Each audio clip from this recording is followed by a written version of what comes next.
Hello viewers. Well, last week I showed you an interview of from CXC Simulations where I visited Chris, had a tour of the facility and where they build their amazing simulators. Before I did that interview, this was my first go on their hardware, and I just wanted to show one of two videos. This is the first video where I just did some laps, and I'll explain that in just a moment, and then the second video will be again same car and course in VR, just to feel the experience in VR, and I'll talk about that on that video.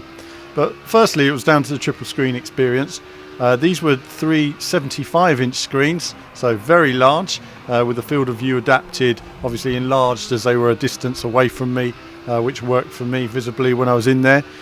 Obviously the first thing you get is the scale of the image around you.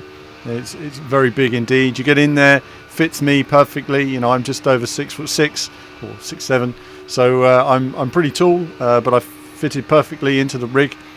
Chris then tightens the seat belts. Obviously you've got full seat belts for all of the motion, very tight, just like a real racing car. They really do tighten those to you. And then he mentions to me that if I do crash, you know, make sure to let go of the wheel or it will break your wrists. And that's amazing. That was a moment there of, whoa, this is actually quite risky in its own way. It's very unusual to experience that in a simulator. I guess in real life you don't really think about it so much. You know it's a risk because you're there. But on a simulator you don't really think in the same way. You know, you can go off and hang it out there a bit more. So there's always that in the back of your mind, and also the force feedback was on full power. So I can tell you right now, it was this was a very physical session. You know, it felt like it was really tough, really fighting me through the corners. Now I haven't played iRacing for a long time, haven't driven this car, but of course I know Spa very well indeed. So I knew within a short amount of time I could find the right gears for the right corners and get onto a reasonable pace. I'm not talking about iRacing pace. I know how long those guys spend analysing gears for corners and everything else. But for me, this was more about just finding what's it like to drive this simulator and this rig. So the first thing I'm doing here is building speed as I come round to complete another lap, and just braking into the final chicane. Oversteering a little bit there, but that's okay. Always get a little bit of wheel spin on the exit. Again, it's just an intuitive sort of opposite lock in terms of keeping the back end behind you. Always a tricky corner. Now this hairpin is interesting because I'm going a bit wide. I'm not touching the curb at this point. In VR, completely different. I'm going nice and tight to the wall.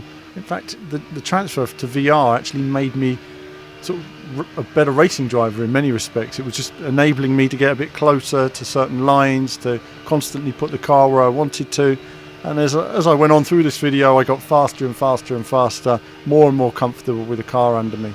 So let's talk about the experience a bit more. Obviously, you've got all the buttons you need in terms of the details there. You've got this very physical feeling with the chair. And I was skeptical about it when I first tried it, because I was thinking, you know, seat's moving but the steering wheel isn't. It's nothing like a real car, you know, what's going on there? And I've always seen things from that perspective. However, on having this correctly set up, it's amazing how it works. And again, I'm going to talk a bit about that in the VR video, because in the VR video, you're not seeing the wheel. You're seeing, obviously you're seeing your virtual wheel. And so it has to move exactly where it should do. Otherwise, you'll end up with severe motion sickness. For one, I always struggle with that corner. It's one of those corners where you want to get it in there, but it's sort of a late apex, bit of a pain. But anyway, so I'm enjoying myself here actually. I end up doing something like 40 laps or something, just racing around and enjoying myself and pushing harder and harder, seeing how much I can get out of the car. And it was great. You know, you're throwing it into those corners, but it was so physical in terms of the steering. You really just needed to keep at it. You put quite a sweat on by the end of it, I tell you.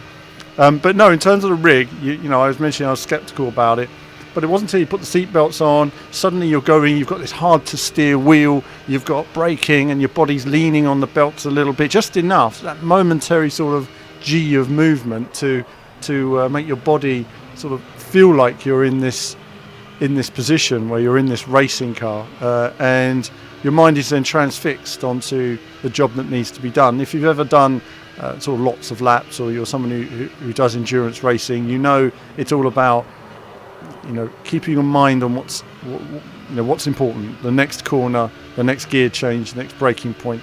If your mind wanders and you think about something else, that's when a crash happens. You've got to stay really focused and think, oh, I'm drifting. That can happen sometimes when you're doing lots of laps or when you're racing, because you're following the car in front and you just kind of drift off, and suddenly 3 or 4 laps can go by that you've not even thought about. You can't even remember how you did them.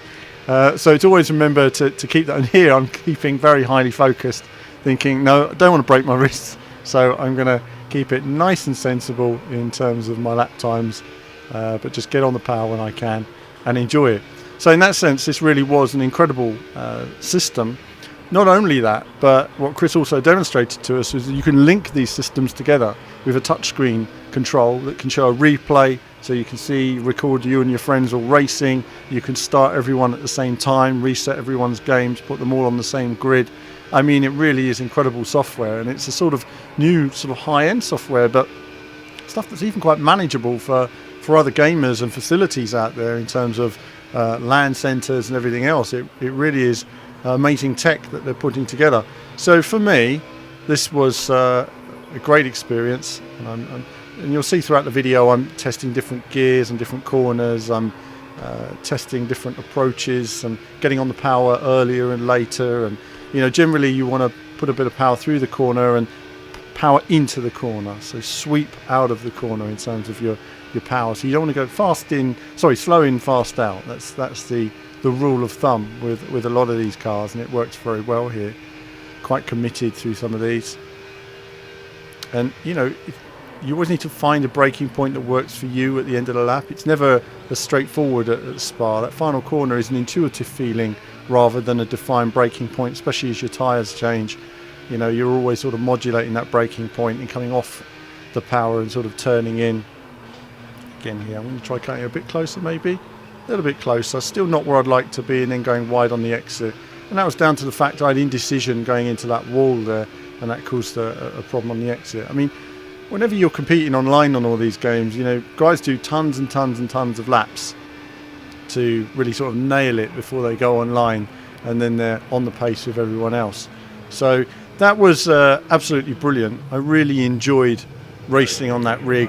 And then Chris said to me, well, how about you try out the VR experience? So in part 2 of this video, I'll be trying some of the VR, seeing what that's like and sort of comparing it to this experience. But overall, CXC, all I can say is for $80,000, wow, it's a serious piece of kit for serious racing drivers and racing fans, and it really is the closest thing I've experienced to real life. I'm going to mention that again in part 2, but it absolutely is. But that's it from me for now. I'll leave you with a little bit of this racing action still to run, and there'll be more from me very soon.